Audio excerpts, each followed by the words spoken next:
Episode की शुरुआत होती है और हम सॉन्ग और सू को उसी बच्चे के पास में देखते हैं जो कह रही थी कि उसे बिच नहीं बनना। तो फिर वो लोग उसे कहते हैं कि वो लोग उसे काफ़ी अच्छे से तैयार करेंगे और वो स्नो वाइट से भी अच्छी दिखेगी, और सॉन्ग उसे बहुत ही अच्छे से तैयार करती है, जिससे कि सारे बच्चे उसे देखकर बहुत ही ज़्यादा खुश हो जाते हैं और कह रहे होते हैं कि अगले बार से उन्हें भी स्नो वाइट नहीं बनना, बल्कि उन्हें तो इसी बिच का रोल चाहिए, जिसकी वजह से कि वो भी इतने प्यारे दिख सके। अब उस बच्चे को भी काफ़ी ज़्यादा अच्छा लग रहा होता है कि सारे लोग उसकी इतनी तारीफ़ कर रहे होते हैं। अब ये सारी चीज़ को देखकर सॉन्ग और सू भी काफ़ी ज़्यादा खुश होते हैं। दूसरी तरफ हम एक बिजनेसमैन को देखते हैं जिसका नाम कि शेन होता है। ये कोई और नहीं बल्कि वही विलन होता है।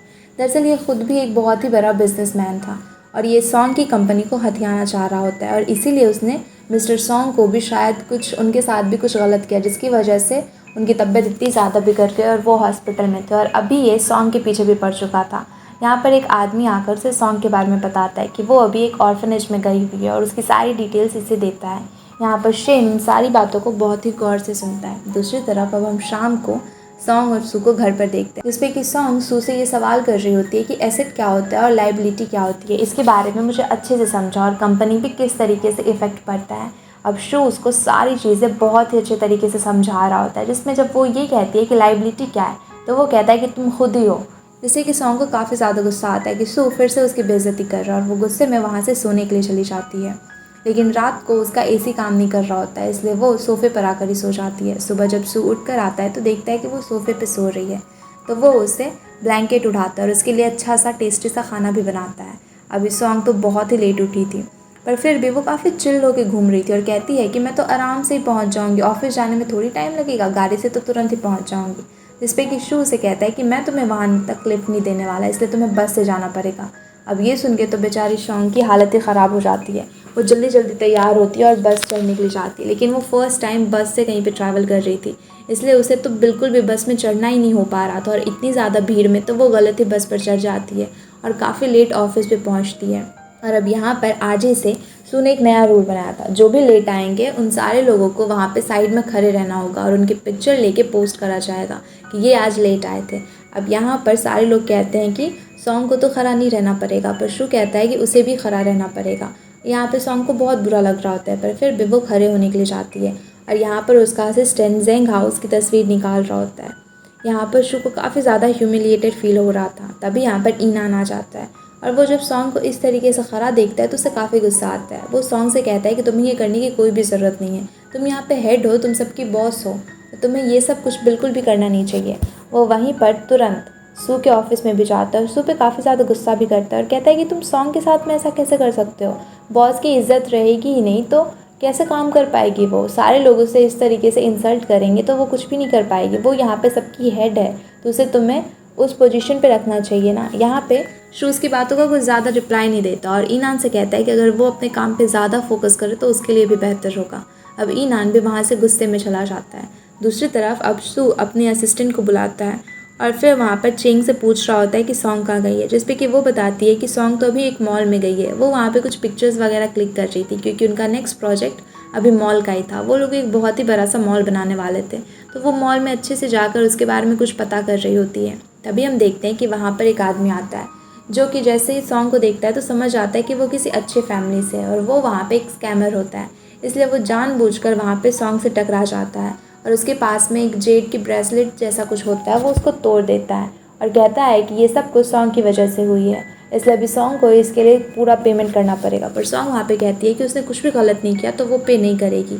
अब इस वजह से वो आदमी उसे पुलिस स्टेशन लेकर चला जाता है। सॉन्ग यहाँ पर ईनान को कॉल करती है, पर ईनान से पहले ही वहाँ पर ये सारी चीज़ें शू को पता चल जाती है, तो शू वहाँ पर उसके रेस्क्यू के लिए पहुँच जाता है और वहाँ पर उस आदमी को वो अच्छे से सारी चीज़ें समझाता है और कहता है कि उसे अच्छे से पता है कि वो स्कैम करने की कोशिश कर रहा है। यहाँ पर शू कहता है कि अगर वो पकड़ा जाएगा तो वो बहुत ही बुरा फंसेगा। अब यहाँ पर वो आदमी काफ़ी ज़्यादा डर जाता है और पुलिस भी आकर उस आदमी को पकड़ लेती है और वहाँ से लेकर चली जाती है। अब यहाँ पर सॉन्ग को अच्छा लगता है, इसलिए वो बाहर आते वक्त शू को थैंक यू भी कहती है। तभी वहाँ पर ईनान आ जाता है। ईनान वहाँ पे उसे पूछता है कि वो ठीक तो है, जिस पे सॉन्ग कहती है कि वो भी बिल्कुल ठीक है और फिर वो ईनान के साथ में ही जाने लग जाती है।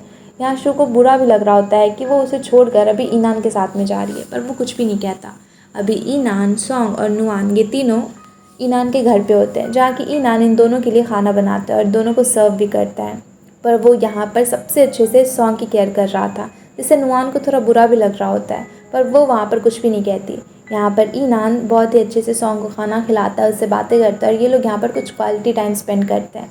पर नुआन को फिर भी बुरा लग रहा था। अब वो उन्हें घर भी छोड़ने के लिए चाहता है, जहाँ की सॉन्ग को वो फ्रंट सीट पे बिठाता है और बेचारी नुआन पीछे वाले बैक सीट पे बैठती है। और अब यहाँ पर सॉन्ग कहती है कि वो नुआन के साथ में रुक रही है, इसलिए नुआन के घर पे उसे छोड़ दे। तो ईनान भी उसे नुआन के घर पे छोड़ देता है और वहाँ से वो बाय बोल कर चला जाता है। इसके बाद अब सॉन्ग जल्दी से घर जाती है, पर शू ने तो दरवाज़ा ही बंद कर लिया था क्योंकि वो काफ़ी ज़्यादा जेलस फील कर रहा था और वो उसका बहुत देर तक वेट करता है, पर वो आती नहीं है। तो वो गुस्से में दरवाजे को ही लॉक कर देता है। अभी सॉन्ग उसे कहती है कि दरवाज़ा खोल तो दो, जिस पर शू कहता है कि तुम बहुत लेट हो, इससे दरवाज़ा नहीं खुलने वाला। तो सॉन्ग उसे कहती है कि वो उसके लिए खाना लेकर आई है, जिसे सुनकर शू काफ़ी ज़्यादा खुश हो जाता है। पर जैसे ही वो अंदर आती है और बताती है कि ये खाना तो ईनान ने बनाया था और उसके लिए भी सॉन्ग लेकर चली आई, तो वहाँ पर उसे काफ़ी गुस्सा आता है और वो कहता है कि बिल्कुल भी टेस्टी नहीं है, ईनान को तो बिल्कुल खाना बनाना आता ही नहीं है, कितना गंदा टेस्ट है।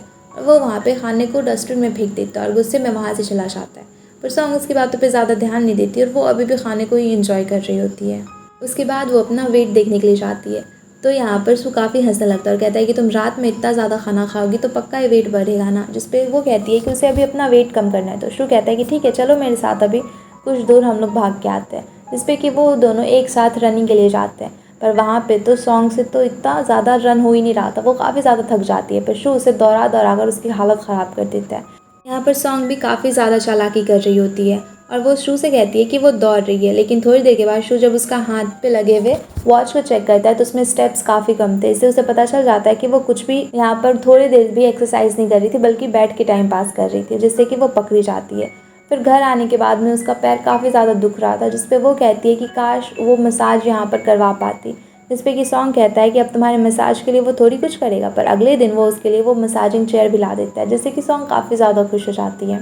अब फिर वो तैयार होकर बस स्टॉप पर जाती है, पर यहाँ पर शू से लेने के लिए आता है। सॉन्ग कहती है कि मैं बस से चली जाऊँगी और यहाँ पे तो काफ़ी कम पैसे भी लगते हैं। पर वहाँ पर शू से कहता है कि मुझे कुछ इंपॉर्टेंट डिस्कस करना है, इसलिए गाड़ी में आ जाओ, और इसलिए वहाँ पे सॉन्ग को जाना ही पड़ जाता है। अब वो लोग कंस्ट्रक्शन कंपनी के बारे में बात कर रहे थे, जहाँ पे उनका मॉल बनेगा उसके बारे में भी बात कर रहे थे, और अब वो उसे कंस्ट्रक्शन साइट पर लेकर जाता है जहाँ की ईनान भी आया हुआ था। अब कंस्ट्रक्शन साइट पे पहुंचने के बाद में हम देखते हैं कि यहाँ पर ईनान और सॉन्ग काफ़ी ज़्यादा अच्छे से बात कर रहे थे और काफ़ी क्लोज हो रहे थे, जिससे कि शू को गुस्सा आ रहा होता है और वो फिर से अपने पावर्स को यूज़ करता है और सॉन्ग वहाँ पर ईनान से दूर हट जाती है। और यहाँ पर उसे भी समझ नहीं आता कि ये क्या हुआ, पर फिर वो लोग उतना ध्यान नहीं देते। पर तभी शू आकर फिर से सॉन्ग पर चिल्ला के कहता है कि तुम क्या कर रही हो, तुम बिल्कुल भी सही से काम नहीं कर रही हो, यहाँ काम करने के लिए आई हो तो उस पर ही फोकस करो ना। और वो वहाँ से ये चीज़ बोल कर चला जाता है। अब ईनान सॉन्ग से बात कर रहा होता है, जिसपे कि वो कहता है कि शू हमेशा तुमसे इसी तरीके से बात करता है क्या, उसे बिल्कुल भी इस तरीके से बात नहीं करना चाहिए, और तुम इतना सब कुछ क्यों टॉलरेट कर रही हो। अगर इस तरीके से शू तुमसे कभी भी बात करे तो तुम हमेशा मेरे पास आना, या फिर तुम खुद भी शू को जवाब दिया करो। जिसपे कि सॉन्ग कहती है कि ऐसा कुछ भी नहीं है, बस वो कभी कभी गुस्सा हो जाता है तो कुछ कह देता है। पर यहाँ पर ईनान को परेशान होने की बिल्कुल भी ज़रूरत नहीं है, तो ईनान भी उतना नहीं सोचता। अब ये दोनों बात करते हुए आगे जा रहे थे, तब भी वहाँ पे कंस्ट्रक्शन साइट पे कुछ सामान होता है जो कि ऊपर से नीचे गिर रहा होता है। तो जल्दी से वहाँ पर ईनान दौड़ कर जाता है और सॉन्ग को हटा देता है, पर वो खुद ही गिर जाता है और उसे काफ़ी चोट लग जाता है, जिससे कि अभी वहाँ पर सॉन्ग काफ़ी ज़्यादा परेशान भी होने लग जाती है। अब रात में वो घर आती है, जहाँ की वो बात कर रही होती है नुआन से। वो बता रही होती है कि ईनान कितनी ज़्यादा उसकी केयर करता है, और वो कहती है कि वो जल्दी उसे कन्फेस करने वाली है। वो बताती है कि उसके बर्थडे के दिन में वो उसे बता देगी कि वो उसे कितना ज़्यादा पसंद करती है। पर वो डर भी रही होती है, वो सोचती है कि अगर ईनान उसे पसंद नहीं करता होगा तो। पर नुआन उसे कुछ भी नहीं कहती, क्योंकि नुआन तो खुद ईनान को पसंद करती थी। इसलिए वो वहाँ पे सॉन्ग को कहती है कि उसे सोच समझ के करना चाहिए, वो जो भी करना चाहती है। फिर इसके बाद में कॉल कट करने के बाद में हम सॉन्ग को देखते हैं, जो कि एक्सरसाइज करने के लिए जाती है। वहाँ पर सू भी एक्सरसाइज कर रहा होता है, पर सॉन्ग से तो कोई भी एक्सरसाइज सही से हो ही नहीं रहा होता है, और इसी चक्कर में वो अपना सर भी नीचे मार लेती है और उसके सर में चोट लग जाता है। पर यहाँ पर सू छोटी सी चोट को लेकर इतना ज़्यादा घबरा जाता है कि वो तो सॉन्ग को सीधे हॉस्पिटल लेकर ही चला जाता है कि पता नहीं इसके सर में चोट कैसे लग गई। वहाँ पर ये सब कुछ देखकर यान भी घबरा जाता है, उसे ऐसा लगता है कि शायद सॉन्ग को बहुत ज़्यादा चोट लग गई है। वो दौड़ते हुए आता है और वो शू से पूछता है कि क्या हो गया, इस पर कि शू बताता है कि वो एक्सरसाइज कर रही थी और उसका सर नीचे टकरा गया, जिससे कि अभी यान भी परेशान हो जाता है कि ये शू बिल्कुल भी नहीं सुधरने वाला है। सॉन्ग को तो इतनी सी चोट लगी है और उस पर वो इतना ज़्यादा परेशान हो रहा है। अब वो सॉन्ग से कहता है कि वो बिल्कुल ठीक है, तो सॉन्ग कुछ देर के लिए अपने पापा से मिलने के लिए चली जाती है और वहीं पे उनके रूम में बैठी हुई होती है। दूसरी तरफ सू अभी यान के साथ में बैठा होता है, जहाँ कि यान सू को बता रहा होता है कि सॉन्ग तो बिल्कुल ठीक है पर सू बिल्कुल भी ठीक नहीं है। जब भी सॉन्ग उसके साथ में रहती है, सू के पावर्स यूज़ करने पर सू के दिमाग पर और भी ज़्यादा इफेक्ट पड़ता है और इससे उसे जल्दी से जल्दी ठीक करना पड़ेगा, वरना उसकी तबीयत और भी ज़्यादा ख़राब हो सकती है। तो सू कहता है कि उसे नहीं पता वो कैसे इसे ठीक कर पाएगा। तो यान उसे कहता है कि कुछ समय के लिए कम से कम वो सॉन्ग से दूर रहने की कोशिश करे, खुद पे थोड़ा सा तो कंट्रोल करे, वरना वो पक्का मर जाएगा। पर उसकी किसी भी बात पर सू वहाँ पर बिल्कुल भी ध्यान नहीं दे रहा होता है। अब इसके बाद में वो सॉन्ग के रूम में जाता है जहाँ के उसके फादर होते हैं। वो लोग वहाँ पे थोड़ी देर बातें भी करते हैं। उसके फादर का वो काफ़ी अच्छे से ख्याल भी रखता है। अब ये दोनों फिर वापस से घर आ जाते हैं, जहाँ कि अगले दिन हमें पता चलता है कि सॉन्ग अभी ईनान के घर जा रही है। ईनान का बर्थडे जो है वो काफ़ी अच्छे से तैयार होती है और सू बिल्कुल भी नहीं चाहता था कि वो ईनान से मिलने के लिए जाए, इसलिए वो फटाक से चेंग को कॉल करता है और कहता है कि सॉन्ग से ये बोलो कि आज एक मीटिंग है। और चेंग भी कॉल कर सॉन्ग से कह देती है, पर सॉन्ग कहती है कि वो देख लेगी। सबसे पहले तो वो एक बहुत ही अच्छे से ड्रेस में तैयार होती है, पर उसका हुक उससे लग ही नहीं रहा होता है, जिसपे कि सॉन्ग सू को बुलाती है। तो सू वहाँ पर आता है और अपनी आंखें बंद कर उसके चेन को लगाने की कोशिश करता है। वहाँ पर उसके हुक को वो अच्छे से फिक्स तो कर देता है, पर वो ड्रेस काफ़ी ज़्यादा टाइट थी और वो फिक्स करने के चक्कर में वो तो वहाँ पे हुक ही तोड़ देता है। अब इसे सॉन्ग परेशान हो जाती है, पर फिर वो दूसरी ड्रेस पहन के आती है जो कि काफ़ी टाइट था। शू उससे कहता है कि ये बिल्कुल भी सही नहीं रहेगा, पर फिर भी सॉन्ग उसकी बात नहीं मानती और वो पहन लेती है। पर वो बात करते करते ही गलती से उस पर गुस्सा करती है, जिससे कि उसकी ड्रेस ही फट जाती है। अब इसे देखकर सू और भी ज़्यादा हंसने लग जाता है और फिर अब उसे कॉल भी तो आया था चेंग का, इसलिए वो कहती है कि ठीक है फिर मीटिंग के लिए ही चलो। और अब ये दोनों मीटिंग के लिए चले जाते हैं, पर वहाँ पर सॉन्ग कुछ समझ ही नहीं आ रहा था क्योंकि सू तो ऊट पटांग बातें कर रहा था और मीटिंग में जाने की बजाय वो उसे और भी कुछ ऊट पटांग सी चीज़ें समझा रहा होता है, जिससे कि सॉन्ग समझ जाती है कि फालतू में ही टाइम बर्बाद करेगा और इसलिए वो उसकी गाड़ी लेकर वहाँ से चली जाती है। दूसरी तरफ अब हम यान को देखते हैं जो कि अभी एक डेट पर आया हुआ था। यहाँ पर चेंग भी होती है। चेंग को तो ऐसा लग रहा था कि यान पक्का अभी यहाँ पर सू के साथ में डेट पे आएगा, पर जब वो सू को वहाँ नहीं देखती बल्कि दूसरी लड़की को देखती है तो वो समझ जाती है। उसे ऐसा लगता है कि पक्का इसके पेरेंट्स ऐसा फोर्स कर रहे होंगे और इसीलिए बेचारे यान को ये ऐसे डेट पे आना पड़ रहा है, क्योंकि वो लोग कभी भी सू को तो एक्सेप्ट करेंगे नहीं, इसलिए बेचारा यान क्या कर सकता है। और इसलिए वो जानबूझकर उस लड़की के पास में जाती है और चिल्ला के कहने लग जाती है कि मेरे हस्बैंड, मेरे यान, तुम कैसे हो, तुम्हारा बच्चा बिल्कुल ठीक है, और ऐसी ऐसी बातें करती है जिससे कि उस लेडी को ऐसा लगता है कि यान उसे चीट कर रहा है और इसलिए वो गुस्से में वहाँ से चली जाती है। और फिर चेंग तो काफ़ी खुश होती है। उसे ऐसा लग रहा होता है कि इसने तो अभी सू की और यान की हेल्प कर दी, पर उसे अभी तक ये समझ में नहीं आ रहा था कि ये दोनों डेट नहीं कर रहे बल्कि बस दोस्त ही हैं। और यहाँ पर यान को तो उस पर काफ़ी गुस्सा आ रहा होता है कि उसने ये क्यों किया। फिर वो थोड़ी देर के बाद कहती है कि चलो मैं आपको ड्राइव करके सू के पास में लेके जाती हूँ। तो वो कहता है कि उसे बिल्कुल भी नहीं जाना, पर फिर भी चेंग उसे ज़बरदस्ती अपने मोटरसाइकिल पे बिठा लेती है और लेकर जाने लग जाती है। अब वहाँ पर वो एक्सीडेंट करवाते करवाते बचती। तो अभी यहाँ पर यान उसे बिठाता और कहता है कि चुपचाप तुम मेरे साथ में चलो, और यहाँ पर वो चुपचाप उसके साथ में बैठ के चली जाती है। दूसरी तरफ अब हम सॉन्ग को देखते हैं जो कि अभी काफ़ी टाइम से ईनान का वेट कर रही होती है होटल में, पर वो आता ही नहीं है, इसलिए वो केक लेकर उसके घर जाने का ही डिसाइड करती है। पर उधर हम उसके घर का सीन देखते हैं जहाँ कि ईनान के गेट पर कोई नॉक करता है। जब वो बाहर आता है तो देखता है कि वहाँ पर एक पिक्चर रखा था और इस पिक्चर पे हम देख पाते हैं कि ये ईनान था जो कि शायद सॉन्ग को किस करने की कोशिश कर रहा था और वो काफ़ी पहले का पिक्चर लग रहा था। अब इस पिक्चर को देखते ही वो काफ़ी ज़्यादा घबरा जाता और इसके पीछे में लिखा था कि सोचो अगर मैं सॉन्ग को बता दूँ कि उस दिन तुमने क्या किया था। अब ये देखकर वो काफ़ी घबरा जाता है और तभी हम देखते हैं कि यहाँ पर नुआन आई है। नुआन आती है और ईनान से पूछती है कि वो ठीक तो है, जिसपे कि ईनान कहता है कि वो बिल्कुल ठीक है। फिर वो अंदर आती है और यहाँ पर वो उसे कन्फेस कर लेती है, यानी कि उसने अपने बेस्ट फ्रेंड को ही धोखा दे दिया। यहाँ पर नुआन को अच्छे से पता था कि सॉन्ग कितना ज़्यादा ईनान को पसंद करती है, इसके बावजूद वो वहाँ पर खुद जाकर पहले ईनान को बता देती है कि वो उसे पसंद करती है। वो उसे कुछ लेटर्स भी दिखाती है और अब हम फ्लैशबैक में देख पाते हैं कि वो जब स्कूल में लॉ पढ़ रही होती है तो ईनान वहाँ पर उसका सीनियर था। वो हमेशा कुछ क्वेश्चंस वगैरह लिख के एक बुक में डाल देती थी और ईनान हमेशा आंसर्स उसमें डालता था और उसे पता ही नहीं था ये कौन करता है। और एक दिन बहुत टाइम के बाद में उसने देखा कि वो लड़का जो हमेशा उसके आंसर्स किया करता था वो कोई और नहीं बल्कि ईनान ही था और वो ईनान को तब से पसंद करती है। और अभी ईनान को वो सारे लेटर्स भी दिखाती है और ईनान कहता है कि वो भी हमेशा से नुआन को ही पसंद करता था और सॉन्ग को तो वो बस बिल्कुल अपनी बहन के जैसे मानता है। अब ये सुनकर नुआन को काफ़ी ज़्यादा खुशी मिलती है और वो दोनों एक दूसरे को हक कर लेते हैं। दूसरी तरफ अब वहाँ पर सॉन्ग उसके घर तक पहुँच जाती है, पर वो विंडो में देखती है कि वहाँ पर कोई किसी को किस कर रहा है और उसे ऐसा लगता है कि ईनान पक्का किसी को किस कर रहा है और उसकी पहले से ही कोई गर्लफ्रेंड है, इसलिए उसे बहुत ज़्यादा बुरा लगता है। और वो यहाँ से बिना कुछ बोले ही चली जाती है और केक भी वहाँ पर नीचे गिर जाता है और वो एक रेस्टोरेंट में चली जाती है और वहाँ पर बहुत ज़्यादा ड्रिंक कर रही होती है। दूसरी तरफ अब हम घर पे देखते हैं जहाँ कि यान आया हुआ था सू से मिलने के लिए और यहाँ पर सू भी बेचारा सैड था क्योंकि उसे तो ऐसा लग रहा था कि सॉन्ग तो अभी ईनान के साथ में उसका बर्थडे सेलिब्रेट कर रही होगी। यहाँ पर यान उसे समझाने की कोशिश करता है कि अच्छा कोई बात नहीं, हो जाता है, अब सब कुछ सही हो जाएगा। पर बेचारा सू तो यहाँ पर बहुत दुखी था। तो यान उसे समझाने की कोशिश करता है कि देखो, अगर तुम्हें किसी लड़की का दिल जीतना है तो तुम्हें ये करना पड़ेगा। वो वहाँ पर उसे बहुत सारा ज्ञान दे रहा होता है, पर यहाँ पर सू के दिमाग में तो कुछ भी नहीं घुस रहा होता है।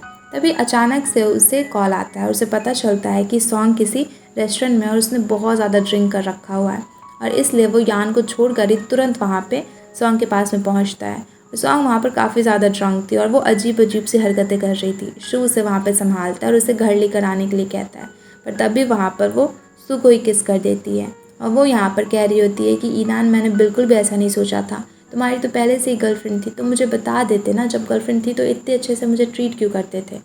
और इससे सू समझ जाता है कि पक्का सॉन्ग बेचारी रिजेक्ट हो चुकी है और ईनान की तो पहले से ही कोई गर्लफ्रेंड है, और इस वजह से ही सॉन्ग इतनी ज़्यादा उदास है। तो सू अब ज़्यादा कुछ भी नहीं कहता और सॉन्ग को लेकर घर आ जाता है। और रास्ते में गाड़ी में भी वो उसे बहुत परेशान करती है, पर वो उसके सारे परेशानियों को झेलता है और फिर उसे घर लेकर आता है और उसे अच्छे से उसके बेड पे सुला देता है। अब सुबह जब उसकी आँख खुलती है तो देखती है कि बहुत सारे मैसेजेस वगैरह आए हुए थे और कंपनी से। अब वो नीचे आती है तो फिर वहाँ पर शू से कहता है कि उसे आज ऑफिस आने की कोई भी ज़रूरत नहीं है, वो आराम से घर पे रेस्ट कर सकती है। जिस पे कि सॉन्ग कहती है कि नहीं, उसे तो जाना ही पड़ेगा, आज बहुत ज़रूरी काम जो है, और इसलिए वो ऑफिस जाने के लिए भी मान जाती है। सू को ये देखकर अच्छा लगता है कि वो काम को लेकर इतना ज़्यादा भी सीरियस हो रही है, और वो ही उसे ड्रॉप करने के लिए भी चला जाता है और साथ ही लेकर जाता है उसे ऑफिस भी। अब हम सॉन्ग को ऑफिस में देखते हैं जहाँ कि वो एक प्रेजेंटेशन दे रही होती है। उनकी कंपनी एक नए गेम को भी लॉन्च करने वाली थी जिसके बारे में वो सारे लोगों को समझा रही होती है, पर सारे लोगों को ही उतना ज़्यादा अच्छा नहीं लग रहा होता है प्रेजेंटेशन, पर फिर भी वो सारे लोग सुन रहे होते हैं। अब जब प्रेजेंटेशन ख़त्म होता है तो यहाँ पर सू उसे समझाता है। वो कहता है कि उसने बहुत सारी गलतियाँ की है पर फिर भी वो अच्छा कर रही है, और यहाँ पर वो उसे उसकी मिस्टेक्स बताता है और उसे किस तरीके से करेक्ट करना है ये भी सारी चीज़ें उसे समझाता है और वहाँ से चला जाता है। अब थोड़ी देर के बाद में हम सॉन्ग को देखते हैं। वो तो बहुत ज़्यादा खुश होती है क्योंकि उसका प्रेजेंटेशन काफ़ी सही था, पर जब वो बाहर आ रही थी तो वो कुछ एम्प्लॉयज़ को बात करते हुए सुनती है जो कि ईनान के बारे में बोल रहे थे कि वो कितना ज़्यादा हैंडसम है, कि ईनान की कोई ना कोई गर्लफ्रेंड तो पक्का ही होगी। और ये सारी चीज़ें सुनकर वहाँ पर सॉन्ग को और भी ज़्यादा बुरा लग रहा था और वो काफ़ी ज़्यादा उदास थी। तभी वहाँ पर जेंग देखता है उसे, वो उसे पूछता है कि क्या हो गया, और वो कहता है कि उसे ज़्यादा बुरा सोचने की ज़रूरत नहीं है। सुने अभी जो जो कुछ भी अंदर का, वो तो अच्छा चाहता था ना, इम्प्रूवमेंट के लिए कह रहा था। लेकिन सॉन्ग कहती है कि वो इसकी वजह से बिल्कुल भी सैड नहीं, उसे तो अच्छा लगा कि सू ने से इतने ज़्यादा अच्छे तरीके से समझाया।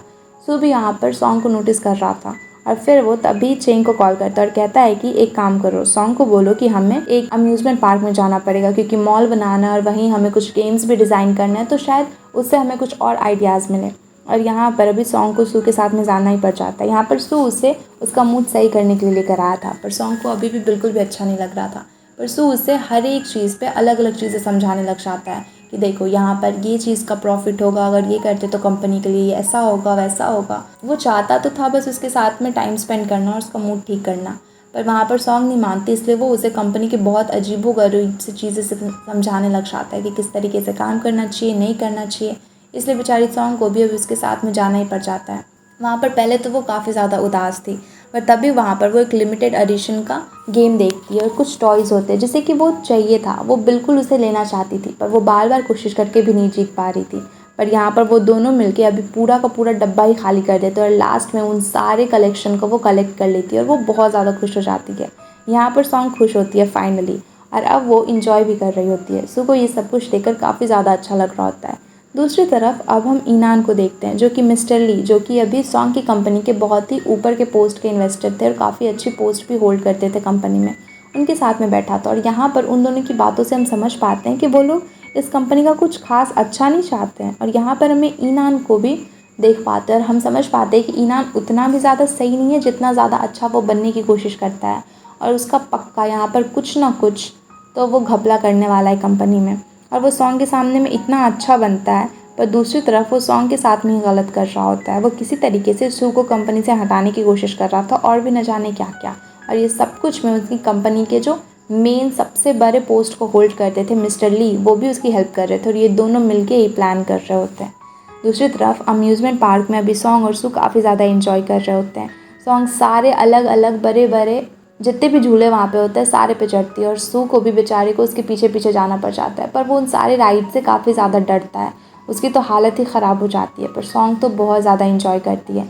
इसलिए सू भी वहाँ पर गुस्सा निकालता है। सॉन्ग जब एक टॉय कार पे बैठती है तो उन सारे कार को वो बार बार अपने पावर को यूज़ करके सॉन्ग में जाकर टकरवा दे रहा होता है, जिससे कि उसकी गाड़ी तो बिल्कुल चल ही नहीं रही होती है। अब वो दोनों के दोनों ही वहाँ पे बहुत ही ज़्यादा परेशान होते हैं, पर वहाँ पर काफ़ी ज़्यादा इंजॉय भी कर रहे होते हैं एक दूसरे को परेशान कर कर। यहाँ पर सॉन्ग अब फाइनली बहुत कुछ इंजॉय करती है, उसे बहुत मज़ा आता है। और शाम में जब वो आने लग जाती है तो वो एक बलून भी लेती है, पर तभी वहाँ पर वो एक कपल को देखती है जिसे देखकर उसे फिर से बुरा लगने लग जाता है। पर सू फिर से उसे चीयर करता है। अब ये दोनों शाम को जब जा रहे होते हैं घर वापस, तो रास्ते में सॉन्ग उसे बताती है कि वो 17 साल की थी जब उसे ईनान से प्यार हुआ। वो बताती है कि वो बहुत गरीब था, पर इसके बावजूद भी वो उसके लिए बहुत कुछ करता था। वो एक पेंटिंग के बारे में भी बताती है जो कि बहुत ही मुश्किल था पाना, पर ईनान ने किसी तरीके से उसके बर्थडे पर उसे वो भी गिफ्ट ला के दिया जब वो 17 की थी। और यहाँ पर हम समझ पाते हैं कि दरअसल इसी वजह से सॉन्ग को ईनान से प्यार हो गया था, क्योंकि वो उसके लिए इतना कुछ कर रहा था, जबकि ईनान ने तो ये सब कुछ किया ही नहीं था। ये सारी चीज़ें सू ने की थी और ईनान ने उसका क्रेडिट ले लिया था। पर यहाँ पर सू सॉन्ग को कुछ भी नहीं बताता और वो बस चुप रहता है। और इसके बाद में वो लोग घर जाने का डिसाइड करते हैं। दूसरी तरफ हम चेंग को देखते जो कि सोच रही थी कि अगर सू पूरे दिन यान के साथ में नहीं था, मतलब वो किसके साथ में था। वो खुद भी बहुत ज़्यादा कंफ्यूज होती है। दूसरी तरफ ईनान को अब हम अगले दिन ऑफिस में देखते हैं, जहाँ कि वो फिर से सॉन्ग से काफ़ी क्लोज होने की कोशिश कर रहा था, पर सॉन्ग को यहाँ पर बिल्कुल भी अच्छा नहीं लग रहा था। इसलिए वो उसे इग्नोर कर रही होती है और बस काम अपना कर रही होती है। तो ईनान यहाँ पर झूठ कहता है। जैसे ही वो देखता है कि सॉन्ग उसके केबिन में शायद आने वाली है, तो वो ऐसे ही नकली किसी को कॉल करता है और ऐसा प्रिटेंड करता है जैसे कि वो बात कर रहा है और कह रहा होता है कि अरे मेरा फ्रेंड वहाँ पे रुका है ना मेरे घर पे 2-3 दिन से, और उसकी वाइफ भी उसके साथ में रुकी हुई है और इसी वजह से वो घर भी नहीं जा पा रहा है, वो तो ऑफिस में ही सो रहा है। और इन सारी चीज़ों को सुनकर सॉन्ग को ऐसा लगता है कि उस दिन उसने जिसे किस करते देखा था वो पक्का ईनान का फ्रेंड होगा और उसकी वाइफ। और यहाँ पर वो ईनान को माफ़ भी कर देती है। और ईनान तो सब कुछ जानता था, पर यहाँ पर वो डबल गेम खेल रहा था। एक तरफ नुआन को उसने गर्लफ्रेंड मान लिया था और दूसरी तरफ सॉन्ग के साथ भी गेम कर रहा था। पर यहाँ पर ये सब कुछ जानकर सॉन्ग तो खुश होती है। उसे ऐसा लगता है कि ईनान ने तो कुछ भी नहीं किया और ईनान की तो गर्लफ्रेंड भी नहीं है, इसलिए वो खुश हो जाती है और कहती है कि वो अगले दिन वो लोग मिलेंगे और साथ में उसका बर्थडे भी सेलिब्रेट करेंगे, जिससे कि वो काफ़ी खुश होता है। ईनान वहाँ पे काफ़ी हैप्पी होने का प्रिटेंड कर रहा था और सॉन्ग भी यहाँ पर काफ़ी ज़्यादा खुश होती है ये जानकर। दूसरी तरफ अब हम चेंग को देखते हैं जो कि यान के ऑफिस में जाती है और उससे बात कर रही थी, क्योंकि उसे ऐसा लग रहा था कि यान पक्का हार्ट ब्रोकन होगा सो किसी और के साथ में टाइम स्पेंड जो कर रहा था। पर यहाँ पर यान को समझ नहीं आता कि चेंग बार बार उसे क्यों परेशान करते रहती है। अब काम ख़त्म होने के बाद में वो लोग साथ में बैठे होते हैं, जहाँ कि वो लोग खाने के लिए जाते हैं। सबसे पहले तो यान ये देखकर शॉक हो जाता है कि चेंग बहुत सारा खाना खा रही होती है और वहाँ पर वो यान को समझाने की कोशिश करी थी कि अच्छा कोई बात नहीं, प्यार में ऐसा होता है, हार्ट ब्रेक्स तो होते रहते हैं ये वो। और यहाँ पर यान तो उल्टा ही समझ रहा था। उसे ऐसा लग रहा था कि चेंग उसे पसंद करती है और इसलिए उस बेचारी को शायद बुरा लग रहा है और इसलिए वो थोड़ा टाइम स्पेंड करना चाहती है यान के साथ में, इसलिए उसे लेकर आई है। इसलिए वो भी उसे ज़्यादा कुछ नहीं कहता और चुपचाप उसकी सारी बातों को सुनते रहता है। दूसरी तरफ घर पे भी हम सॉन्ग को देखते हैं जो कि बहुत ही टेस्टी सा डिनर बना रही होती है और सूप को भी वो डिनर करने के लिए देती है और वो दोनों काफ़ी ज़्यादा खुश होते हैं। और इसी के साथ में ये एपिसोड यहीं पे ख़त्म हो जाता है। Thanks everyone for watching. और वीडियो अच्छी लगी हो तो वीडियो को लाइक करके चैनल को सब्सक्राइब ज़रूर कर देना।